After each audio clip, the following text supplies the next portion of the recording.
In the lush, tropical heart of Southeast Asia once lay a kingdom whispered in the shadows of empires. Known to history as Champa, to the Vietnamese as Lam Ap, it was a realm of mystery, culture, and conflict, stretching from modern-day central Vietnam to parts of Cambodia. Champa rose as early as the 2nd century CE. A seafaring people, the Cham controlled strategic coastal trade routes that connected India, China, and the Indonesian archipelago. Their temples bore Hindu influences. Their language echoed with Sanskrit, and their architecture rivaled the grandeur of Angkor. But beneath the spiritual and artistic brilliance lay a fierce warrior culture forged by centuries of survival, sandwiched between the mighty Chinese dynasties to the north and the expanding Dai Viet to the west. Champa had no choice but to master war. Among the many stories of their resilience, one legend keeps resurfacing with eerie consistency. It's the tale of a strange weapon one the Chinese called the steel tongue for its shape and piercing sound. This weapon did not resemble a sword or a spear, nor did it look like any tool known to archaeologists. It was said to sing, to vibrate, to scream across the battlefield in a voice that silenced all others. Soldiers who encountered it claimed their horses reared in fear. Their ears rang for days, their spirits crumbled, and yet, few ever saw it up close. Most who did were either too shaken or too dead to speak of it. For centuries, historians debated whether the steel tongue was myth or reality. Ancient Chinese war records from the Tang dynasty mention slashing wind and metallic screech in battles against Lam Ap. Vietnamese chronicles describe warriors who wield the spirit of thunder in a curved blade. But the weapon itself vanished, leaving behind only riddles and stone carvings and whispers in folklore. It wasn't until the late 20th century that archaeologists began to take the legend seriously. During an excavation near the ruins of Mai, a former temple city of Champa, a peculiar metallic object was uncovered, roughly a meter in length, curved like a crescent. Its surface bore no decoration, only scratches. Dense and aged, it was too flexible to be a sword, too long to be a tool, and too crude to be ceremonial. But when handled, it emitted a faint hum of vibration that could be felt rather than heard. The lead archaeologist called it chillingly alive. Tests showed it was made from high-carbon steel with traces of vanadium, a composition unusual for its time. Most weapons from Champa were iron or bronze. This alloy suggested advanced metallurgical techniques. Was this the mythical steel tongue, or a forgotten piece of agricultural equipment? Misidentified by legend, the debate split the historical community into. Some insisted it was symbolic, a metaphor for fear or psychological warfare. Others believed it to be a real, functional object, a proto-sonic weapon, perhaps lost to time. But to understand the steel tongue, one must understand the people who may have forged it. The Cham were masterful metal workers, inheriting techniques from Indian blacksmiths and adapting them to their own needs. Inscriptions found at Ponagar Temple mention sacred blades and dancing iron in rituals. In battles, the term dancing iron appears again and again, often linked to storms, sound, and divine intervention. Could these phrases be poetic descriptions of the weapon's effect? Or were they literal accounts of a weapon that moved, vibrated, and terrified its enemies? Oral traditions passed down in central Vietnam speak of weapons that howled in the rain, weapons that could talk back when struck. One tale from Minh Dinh recounts a Cham warrior holding a blade that screamed louder the faster he swung it. Monks from the region once claimed that the weapon required no blade edge, only resonance. In warfare, especially in pre-modern times, fear was as potent as steel, and nothing induces fear more than the unknown, especially when it shrieks. Scholars turn to the historical records of Champa's fiercest battles for clues. In 980 to CE, Dai Viet launched a major campaign against Champa, seeking to crush its power permanently. Lijek, a general under Emperor Lahon, wrote of metal ghosts that sang across the foggy hills. Although his description may have been poetic, it aligns disturbingly well with the steel tongue myth. One Chinese source from the Song dynasty references thin blades flung not to pierce, but to scream. That line alone reignited interest in the weapon's potential sonic properties. Were these blades designed to create dissonance? Were they swung rapidly in formations to cause a wall of terrifying sound? Modern military experts have long known the value of noise in warfare: bugles, drums, even psychological operations. The Cham, it seems, might have been centuries ahead of that game. In their wars against invaders, they could not always match numbers or armor, but they could match fear. The steel tongue, then, may have been the perfect embodiment of asymmetric warfare. Lightweight, portable, terrifying, it required no blood to be effective. It attacked the ears, the nerves, the courage, and in many ways, that kind of attack lasts far longer than a sword's wound. Today, the artifact found in Mai sits quietly in a museum in Hoof, rarely noticed by tourists. There is no plaque claiming it as a weapon, only a note: curved steel object of unknown purpose, circa 10th century. But those who study it closely, who touch it, who feel its faint hum, know otherwise. They say the blade still remembers, that it hasn't sung its last song. As history continues to peel back layers of mystery, the steel tongue waits to speak again. In the next part, we'll travel deeper into the archaeological efforts to reconstruct this object. We'll hear from scientists, historians, and skeptics who try to separate truth from myth, and we'll confront the strange reality that sometimes legends are made of metal, not dreams. They say history repeats itself, but what about the parts we forgot? Welcome to Echoes of History, the channel where we dig up the dusty corners of the past to uncover the weird, the wild, and the wait, what? Stories they didn't teach you in school. Grab your curiosity and maybe a cup of tea, because what you're about to hear might just change how you see the world. The curved steel object found in my son quickly became the focus of experimental archaeology. Across Southeast Asia, researchers from Vietnam, Japan, and France collaborated to decode its metallurgy, shape, and possible use. Initial X-ray scans revealed a dense but flexible internal grain pattern, inconsistent with weapon-grade swords. This suggested the object wasn't meant to pierce or slash, but perhaps to resonate under motion or impact. A breakthrough came when an acoustics engineer noticed unusual harmonics during vibration tests. When struck lightly, the object produced a low, pulsing hum similar to a Tibetan singing bowl. But when rapidly swung in air, the frequency spiked, producing a sharp, almost painful tone at close range. Microphones detected a shrill pitch between 2,500 to 4,000 Hz, the range known to trigger discomfort and stress in humans. In enclosed environments, the sound reverberated to a degree that left some researchers physically nauseated. These findings supported the theory that the steel tongue was a weapon not of blood, but of sound. One historian compared it to the Aztec death whistle, a device known to simulate the sound of human screams. But the Chan device appeared more sophisticated, built not to mimic terror, but to evoke it physically. Could it have been the world's earliest attempt at non-lethal crowd control? Or perhaps a spiritual weapon designed to stun or disorient before battle began? Cham inscriptions describe the voice of iron that weakens the unworthy, possibly referencing such an effect. Engineers constructed replicas using similar alloy composition and curvature as the original artifact. The replicas displayed consistent results: deep resonance at low motion, shrill screeches when spun. One prototype, when strapped to a wooden pole and swung in circular motion, emitted a pulsing tone audible over 300 meters. Sound engineers confirmed the frequency overlapped. With those used in modern alarm systems and riot dispersal tools, the weapon's effectiveness would have relied on rhythm, momentum, and proximity. In battle formations, dozens of warriors swinging such devices could generate a terrifying acoustic field. Oral accounts from Vietnamese villagers reference the storm that walked, possibly describing such a phenomenon. If used strategically, the steel tongue could break enemy morale before the first arrow flew. A Cham soldier equipped with such a weapon might have served more as a psychological agent than a frontline fighter. The artifact's lack of sharp edges suggests it was never meant to kill, only to terrify or confuse. However, damage on its surface hinted at repeated use grooves and dents, possibly from percussion or strikes. Some researchers theorized it may have doubled as a percussion instrument in wartime ceremonies. The line between ritual and warfare was thin in ancient Champa, where gods and generals shared temples. Music, sound, and metal were sacred elements, often interwoven in acts of devotion or destruction. One bas-relief in a ruined temple near Turku shows a dancer holding a crescent-shaped object amid a line of warriors. Some believe this indicates the steel tongue was used both in combat and in spiritual rites. Temple priests may have blessed the weapon before battle, transforming it into a divine instrument of fear. Theories diverge wildly, but they all point to one thing: the object was not accidental. It was shaped, tuned, and refined with intent, possibly passed down through generations of specialists. This raises another possibility, that only certain warriors were trained to use it effectively. These vocal bladesmen, as one scholar dubbed them, might have been part of an elite Cham corps. Their presence could demoralize enemy ranks while boosting the courage of their own troops.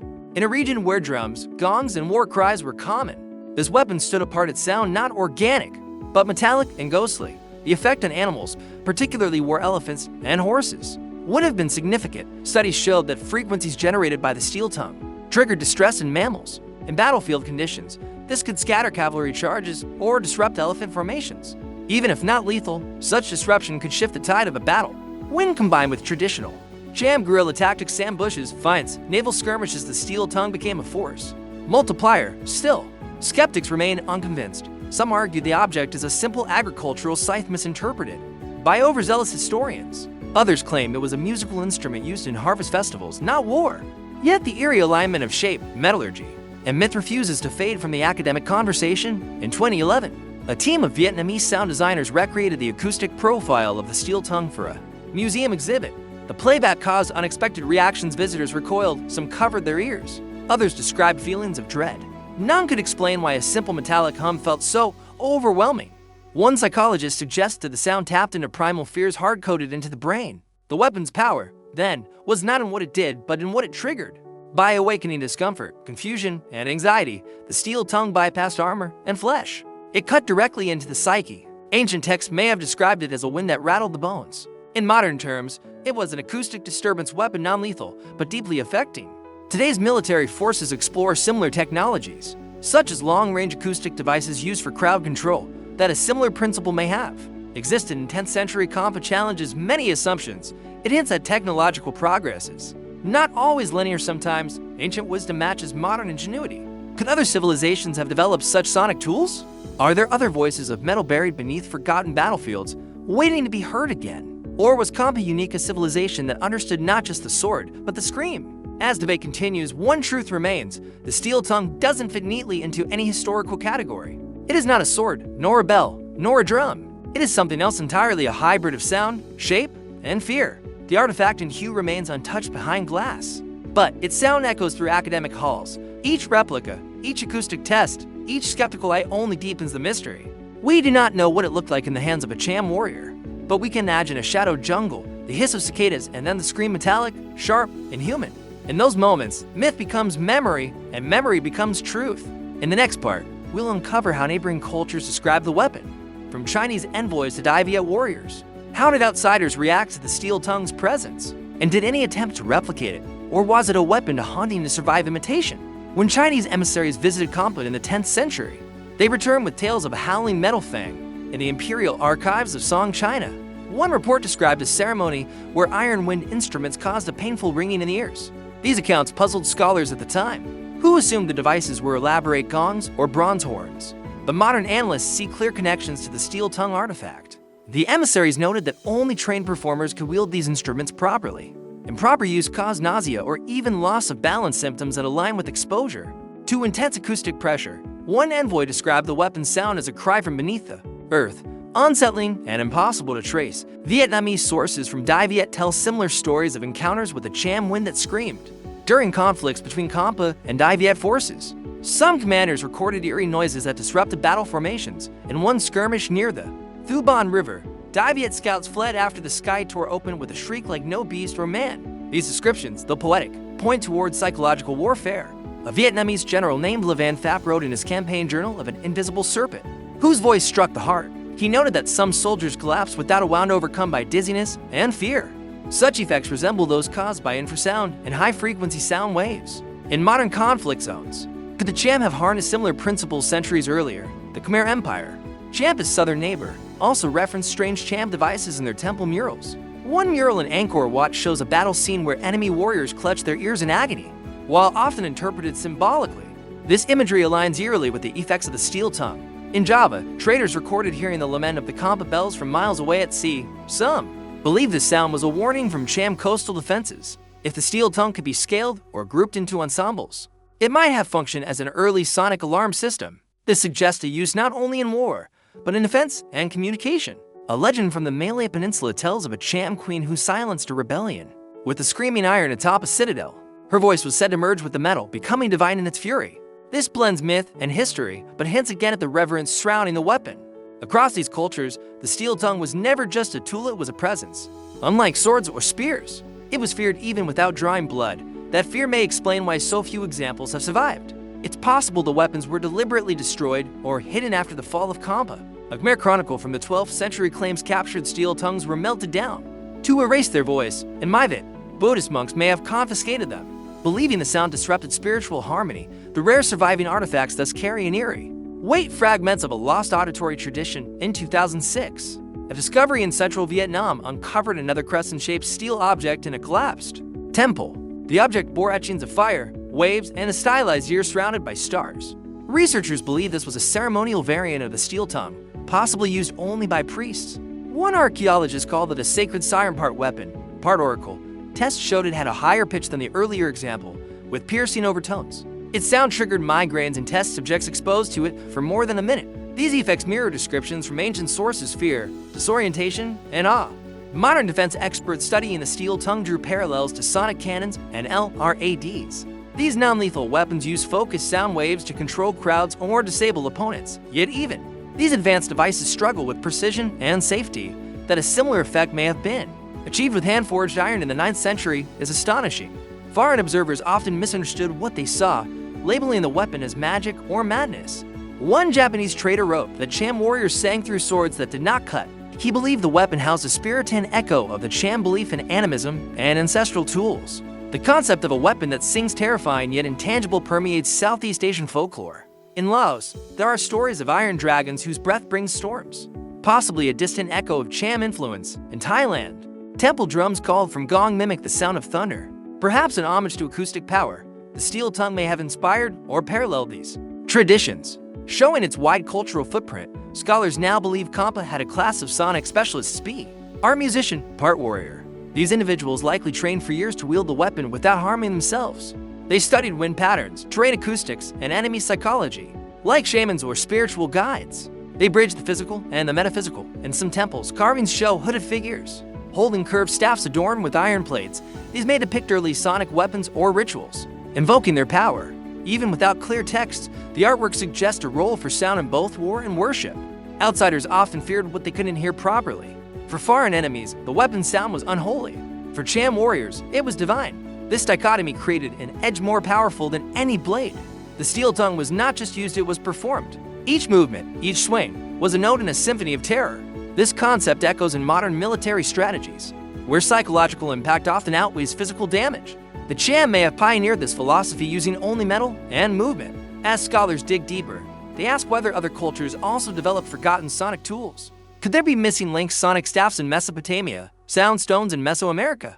These ideas were once dismissed as pseudoscience, but the steel tongue forces reconsideration.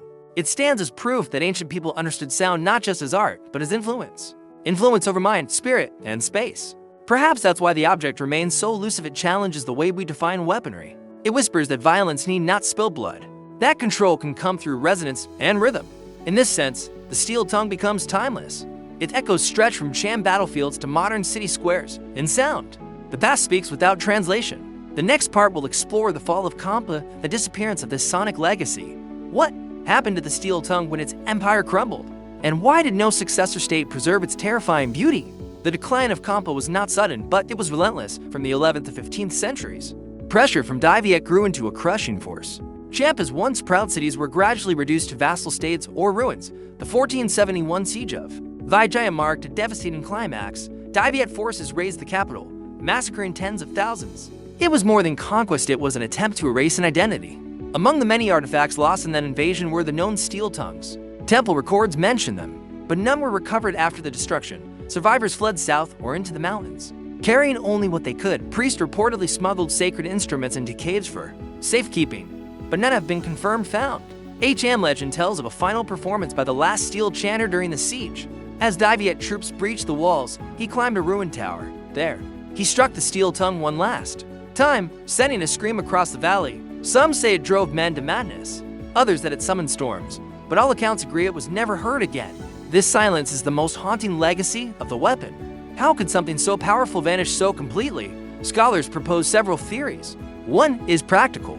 The steel tongue was too specialized to preserve. It required specific iron alloys, forging techniques, and trained users. Without the infrastructure of Champa, replication became impossible. Another theory is cultural repression. After absorbing Champa, defied may have banned the weapon outright. Historical texts suggest that Cham rituals and symbols were outlawed. Buddhist and Confucian authorities saw the steel tongue as a remnant of pagan superstition. In one 16th century edict, a Vietnamese ruler forbade the use of singing metal in ceremonies. This could refer to bells or to something more fearsome. Oral history hints at covert resistance.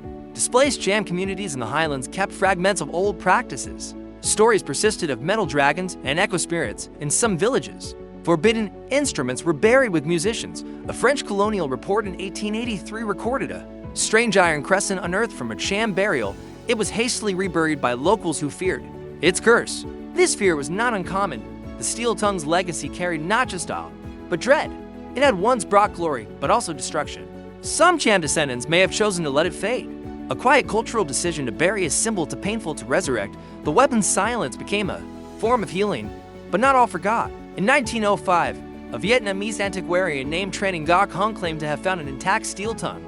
He described it as a crescent blade that did not cut, but hummed like a trapped wind. His private notes say it emitted a resonance when touched, even without force. Unfortunately, Hung died in a fire months later, and the artifact was lost. Whether his discovery was real or imagined remains a mystery in the 20th century. War and modernity pushed Champa further into the past as Vietnam industrialized. Few efforts were made to preserve Cham heritage, temples crumbled, inscriptions faded, and oral traditions dwindled, yet scattered traces of the steel tongue endured. In music, some rhythms and Cham drums echo the reported pulse of the weapon. In dance, certain spins mimic the circular swings used to play it. In architecture, acoustic niches and towers might have amplified its sound. These fragments form a sonic ghost, map traces of a forgotten frequency. Today, only a few elders remember the stories clearly. One musician in Phan Rang recalled his grandmother whispering of iron songs.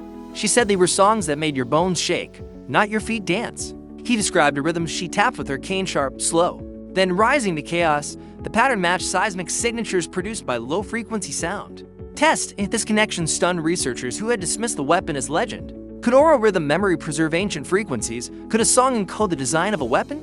Such questions lie at the heart of acoustic archaeology. The steel tongue, if real, challenges how we think about warfare, not as brute force, but as psychological and emotional domination. Its erasure suggests it was too dangerous to remember, but forgetting is never complete. In dusty museums and broken temples, pieces whisper, a fragment of steel shaped like a crescent, a carved diagram of circles and wind lines. A story told in hushed tones about a weapon that never spilled blood, but made men scream. These fragments call out to those willing to listen. They invite us to hear not just sound, but fear, pride, grief. In silence, the steel tongue speaks louder than ever. The next part will trace the modern rediscovery of these fragments. How did 21st century technology finally catch up with 9th century sound? And what new questions has it awakened?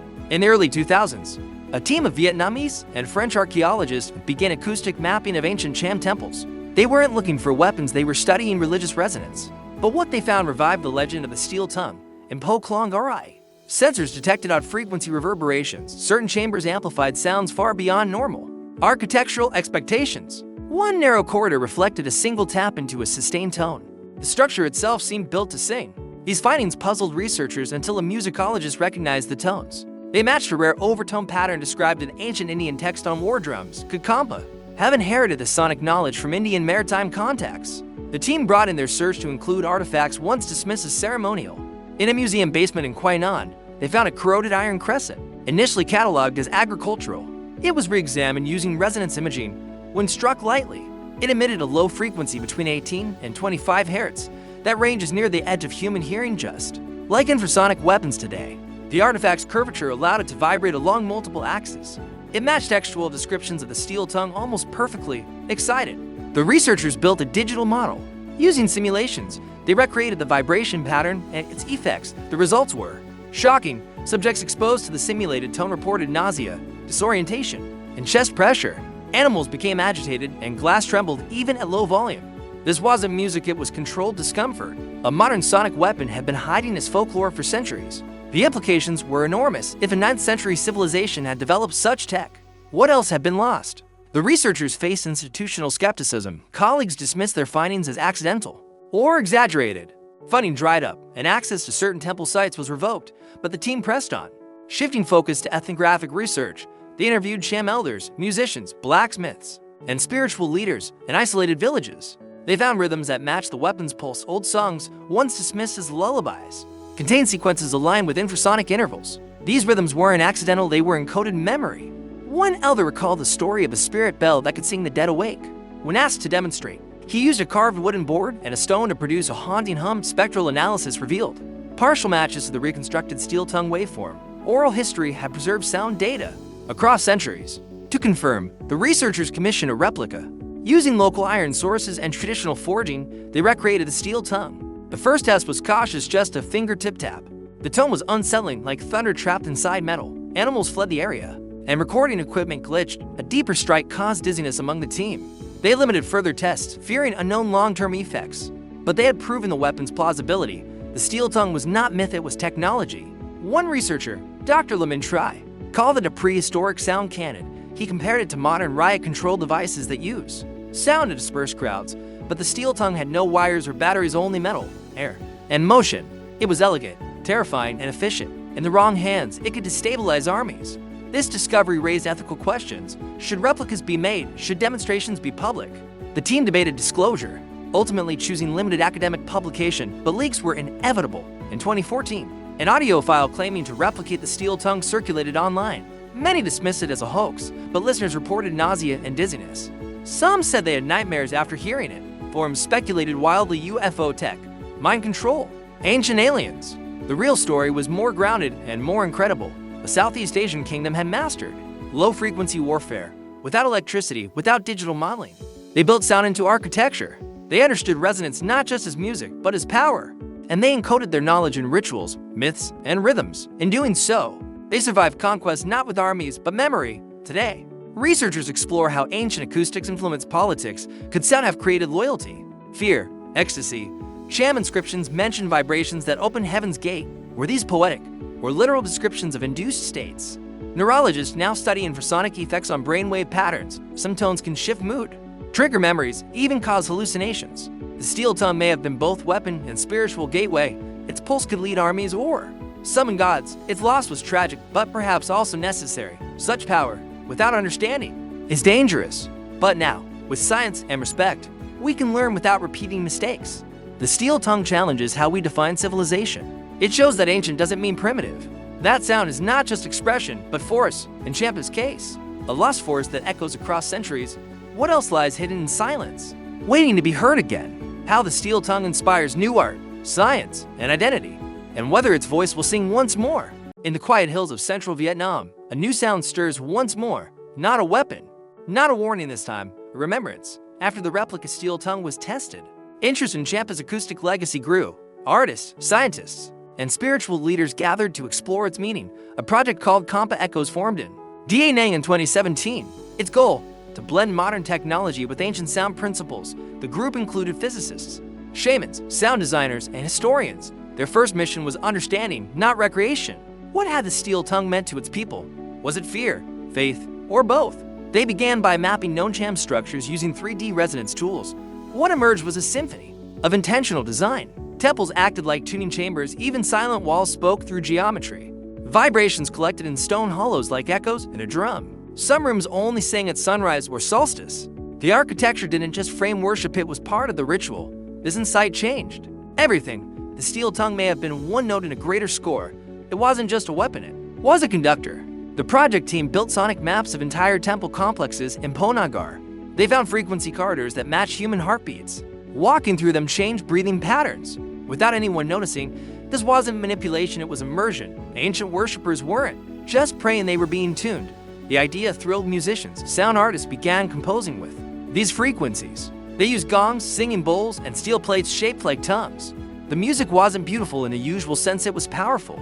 Audiences reported strange sensations. Some wept, others saw visions. Neuroscientists joined the research. Each scan showed synchronized brainwave shifts during the performances. The brain responded not just to pitch, but to rhythm and space. This was healing, not harm. The steel tongue, reborn, became an instrument of peace.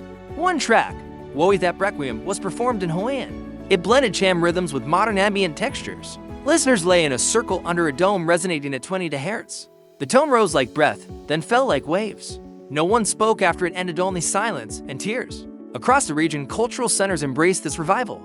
Cham youth learned about their heritage through music, not just books. Some forged miniature tongues and wore them as necklaces. They didn't need to be struck, just held, felt, remembered. The symbol of a lost power became a source of identity. In Paris, a museum installed a virtual steel tongue experience. Visitors wore headphones while walking through a 3D Cham temple.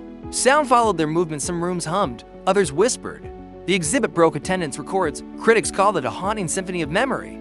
Yet not everyone embraced the rebirth. Some warned of dangers in reviving ancient weapons. They feared misuse, distortion, even commodification. The Champa Echoes team responded with caution. They limited frequencies in public demos and shared data only with ethical review. Their mantra, reverence before resonance. At a UN Cultural Summit, they presented findings on ancient acoustic diplomacy, how sound shaped loyalty, negotiation, and spiritual unity. The audience sat through a live recreation of a Cham ritual. No words, no images, just vibration. When it ended, even diplomats applauded in silence. Meanwhile, scientists pursued practical uses. Could the steel tongue's principles help design earthquake-resistant buildings? Could it enhance meditation, learning, or even agriculture? In Japan, engineers studied its curvature for passive sound control in disaster zones. In Canada, Therapists used its tones to soothe PTSD patients. The applications, like the sound, kept expanding. But all agreed, the origin mattered most. Without the Champa people, none of this would exist. In 2023, a ceremony was held in my son. Descendants of Cham families gathered around a steel-tongue replica. They didn't strike it, they sang to it.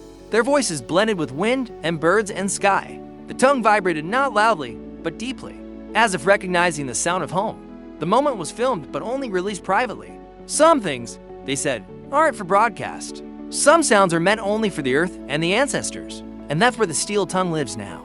Not as a relic or a weapon, but as a breath between generations. When we listen, not just hear, we awaken what was never truly lost. We find that history hums beneath our feet. That memory can echo in metal. That silence has a voice. In the end, the steel tongue speaks not of war, but of wonder. Of a people who shaped sound and let it shape them. Of a mystery no longer buried, but resonant. And of us listening anew, ready to hear. This is the legacy of Champa. This is the voice of the steel tongue. Not broken, not forgotten, simply waiting for the right moment, for the right silence, to sing again, and now, perhaps, it just did. That's it for today's Forgotten Tale. If this story made you raise an eyebrow, or to don't forget to like, subscribe, and ring that dusty little bell so you never miss another echo from the past. Drop it in the comments, we're always listening for new echoes. Got a weird bit of history you think we should cover? Until next time, keep your curiosity loud and your history weird. That's it for today's Forgotten Tale. If this story made you